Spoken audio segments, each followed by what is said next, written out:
Par une nouvelle matinée ensoleillée, une fille arrive devant l'agence de détective Nagumo et sourit légèrement. Des bruits d'applaudissements et de cris de joie résonnent, et un journaliste annonce que le jeune détective a encore réussi, ayant résolu une vieille affaire que la police n'avait pas élucidée. 2 policiers embarquent un suspect dans une voiture de police et quittent les lieux. Pendant ce temps, un groupe d'hommes et de femmes est rassemblé autour du jeune détective. Le journaliste lui demande son avis sur cette affaire. Le jeune détective se tourne vers lui, et dit que l'affaire n'était pas assez excitante, avant d'ajouter qu'il plaisante. Le téléphone sonne en arrière-plan, réveillant brusquement le détective de son sommeil. On comprend que tout ce qui précède était un rêve où il se rappelait des événements de sa jeunesse. Il est visiblement plus âgé qu'avant, et vit un présent douloureux. Il décroche le téléphone de son bureau et se présente comme l'agence de détective Nagumo. L'homme au téléphone est le propriétaire de son logement, qui lui réclame le loyer. Nagumo lui demande de patienter quelques jours et s'excuse.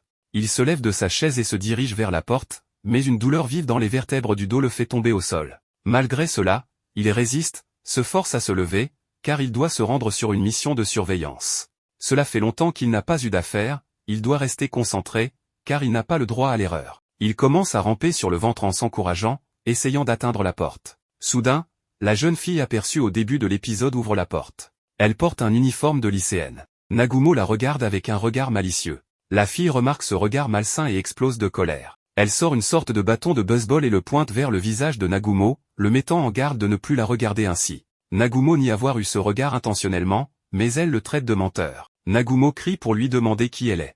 Il ajoute que si elle est une cliente, il ne peut pas l'aider, car il est occupé. Mais elle lui répond qu'elle est venue à cause d'une boîte rouge avec un visage dessus. Surprise, elle commence à fouiller dans ses affaires, sortant de nombreux objets. Nagumo s'étonne de la quantité de choses qu'elle transporte. Elle dit qu'elle a dû oublier ce qu'elle cherchait, puis se rappelle qu'elle l'avait mis derrière sa nuque. Elle sort un papier et le tend à Nagumo. C'est une affiche de recrutement qu'il avait faite quand il manquait de personnel. La fille tousse et déclare qu'elle est là pour postuler. Nagumo refuse de l'embaucher. La fille crie et proteste contre son refus. Agacé par sa voix, il lui demande comment une lycéenne pourrait devenir détective. Il critique aussi sa tenue qu'il juge indécente. La fille réplique qu'elle n'est pas comme il le pense et que sa façon de voir est dépassée et dégoûtante. Nagumo n'en tient pas compte. Elle le supplie, lui fait remarquer qu'il a du mal à travailler seul et qu'il a besoin d'aide. Nagumo sort une cigarette, l'allume et dit que le métier de détective est difficile. Il faut être résilient, connaître la peur, résister à la tentation et avoir un vrai talent. Il ajoute que ce n'est pas un travail pour une fille comme elle. Il la regarde de nouveau avec un regard malveillant. Elle le remarque, se met en colère et lui crie d'arrêter. Elle sort une lance et frappe Nagumo. Celui-ci s'excuse. Elle lui demande pourquoi il profite de chaque occasion pour la regarder ainsi. Nagumo nie encore. Elle le prévient. Peut-être qu'il n'a pas cette intention, mais elle pratique le karaté et s'il fait quelque chose de stupide, il perdra la tête. Nagumo est surpris. Il lui demande pourquoi elle veut être assistante de détective. La fille sourit et répond qu'elle veut devenir détective. Nagumo s'étonne qu'une personne qui porte une lance veuille être détective. La fille explique qu'elle travaille dur depuis l'enfance, qu'elle s'est même entraînée à transporter tous ses objets avec elle. Nagumo lui rétorque que ce n'est pas une compétence. Elle insiste et le supplie de l'engager. Il commence à parler, mais elle lui donne un coup sur le nez et lui dit de ne pas parler. Il saigne du nez. Elle lui dit qu'elle est une détective ambitieuse et devine ce qu'il allait dire. Elle réfléchit un instant. Nagumo lui demande si elle peut vraiment faire cela. Elle lui affirme que oui. Elle dit qu'elle a regardé tous les épisodes de Furuada d'un seul coup la veille. Nagumo lui dit que cela ne fonctionnera pas. Elle lui rétorque, avec un air rusé, qu'il n'a presque plus de clients et donc pas d'argent pour embaucher. Nagumo est choqué par la justesse de ses propos. Il s'éloigne, lui dit d'aller embêter quelqu'un d'autre, ce qui la surprend.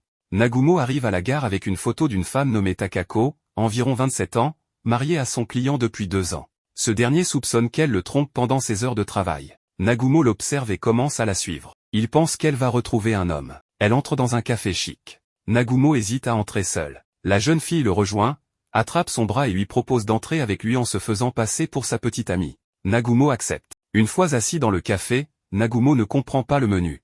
La fille commande une boisson étrange. Nagumo proteste. Il s'installe près de Takako.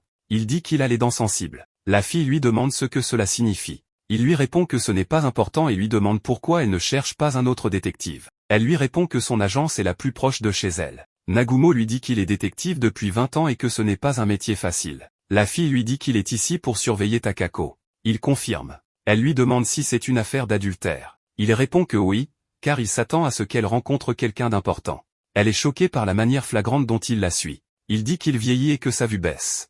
Elle lui conseille de porter des lunettes. Takako les remarque. Pour détourner l'attention, La fille met une cuillère de glace dans la bouche de Nagumo. Il proteste à cause de ses dents, mais elle insiste. Takako les observe et pense que l'écart d'âge entre eux est énorme. La fille comprend que son plan a fonctionné. Nagumo lui dit de ne pas trop s'emporter. Elle lui répond que sans elle, il serait déjà perdu. Il lui demande pourquoi. Elle lui dit qu'avec un simple téléphone, on peut envoyer des photos dans le monde entier et que les gens sont plus méfiants aujourd'hui. Il lui demande ce qu'est un smartphone. Elle lui montre le sien. Il pensait que c'était un miroir. Elle le traite de vieux jeu. Il regarde le téléphone et murmure que les temps ont changé. Elle lui dit qu'il continue à suivre les gens en tenant de la nourriture, ce qui est dépassé. Il est surpris qu'elle le suivait. Il lui demande si elle n'a pas honte de suivre un homme d'âge moyen. Elle lui rappelle qu'elle est au lycée. Il ne sait pas ce que c'est. Elle comprend maintenant pourquoi il a si peu de clients. Nagumo reconnaît qu'il a perdu son instinct, mais il dit que ses anciennes méthodes lui ont autrefois valu une grande renommée. Elle le croit. Un homme rejoint Takako et l'enlace. Nagumo s'écrie qu'il avait raison. La fille lui dit de prendre des photos. Il sort un appareil énorme. Elle se fâche et le traite d'inconscient. Il dit que c'est tout ce qu'il a. Takako et l'homme le remarquent. La fille agit rapidement, prend un selfie avec Nagumo. Sur la photo, on voit Takako et l'homme en arrière-plan. Le mari est choqué. Il paie Nagumo et s'en va. La fille demande à devenir son assistante. Il refuse. Elle se fâche et rappelle qu'elle l'a beaucoup aidé. Il reconnaît que c'est vrai et lui offre un bon pour revenir à l'agence, expliquant qu'il est encore trop tôt. Elle lui prend sa veste en guise de paiement. Il lui demande ce qu'elle a pensé de son premier travail. Elle dit que c'était peu excitant, puis dit qu'elle plaisante. Nagumo est surpris. Elle part. Il l'interpelle pour lui demander son nom. Elle lui dit qu'elle s'appelle Mashiro.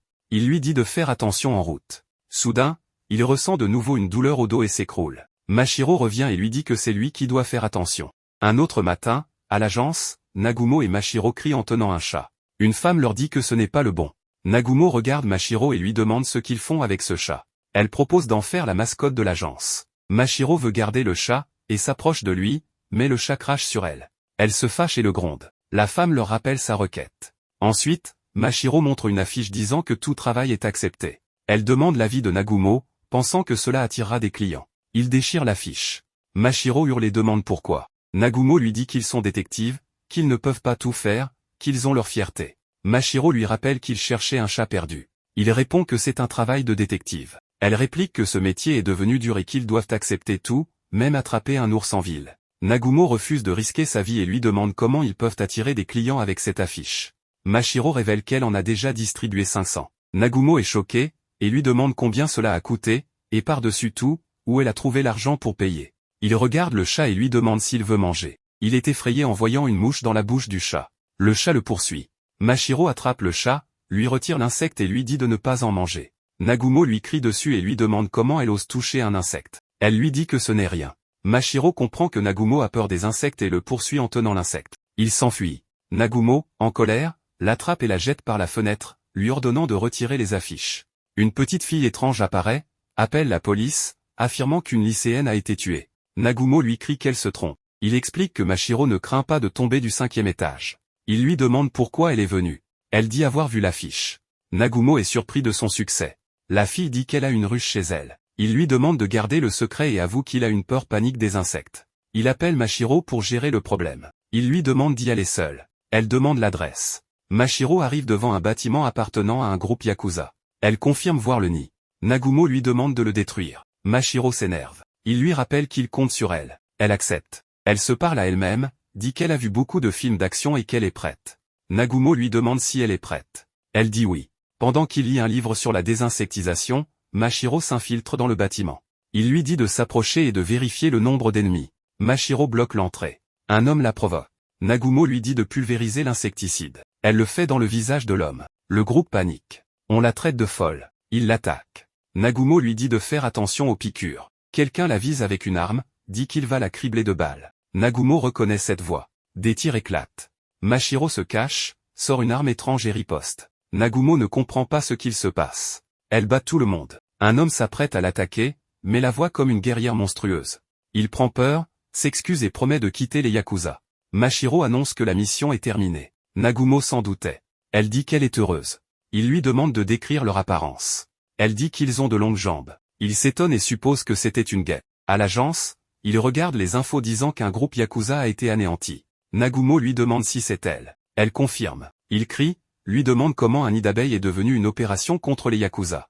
Elle répond qu'elle a fait une erreur et ramené un survivant, Taro. Ce dernier se met au service de Nagumo. Il lui demande de faire du café. Mashiro est ravi qu'un nouveau membre ait rejoint l'agence. Une fille apparaît et demande à son tour un service.